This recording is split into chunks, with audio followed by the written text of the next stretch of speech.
جب تمہارے پروردگار نے فرشتوں سے کہا کہ میں مٹی سے انسان بنانے والا ہوں، جب میں اس کو درست کر لوں اور اس میں اپنی روح پھونک دوں تو اس کے آگے سجدے میں گر پڑنا، سو تمام فرشتوں نے سجدہ کیا مگر ابلیس کہ وہ اکڑ بیٹھا اور کافروں میں ہو گیا۔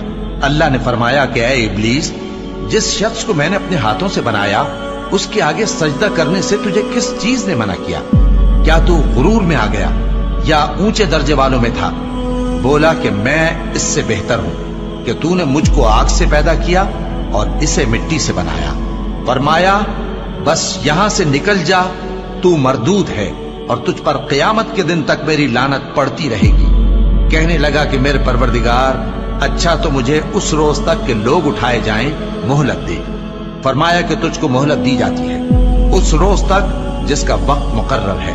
کہنے لگا کہ مجھے تیری عزت کی قسم، میں ان سب کو بہکاتا رہوں گا سوائے ان کے جو تیرے چنے ہوئے بندے ہیں۔ فرمایا ٹھیک ہے، اور میں ٹھیک ہی کہتا ہوں کہ میں تجھ سے اور جو ان میں سے تیری پیروی کریں گے سب سے جہنم کو بھر دوں گا۔ اے پیغمبر، کہہ دو کہ میں تم سے اس کا صلہ نہیں مانگتا اور نہ میں بناوٹ کرنے والوں میں ہوں۔ یہ قرآن تو اہل عالم کے لیے نصیحت ہے اور تم کو اس کا حال کچھ وقت کے بعد معلوم ہو جائے۔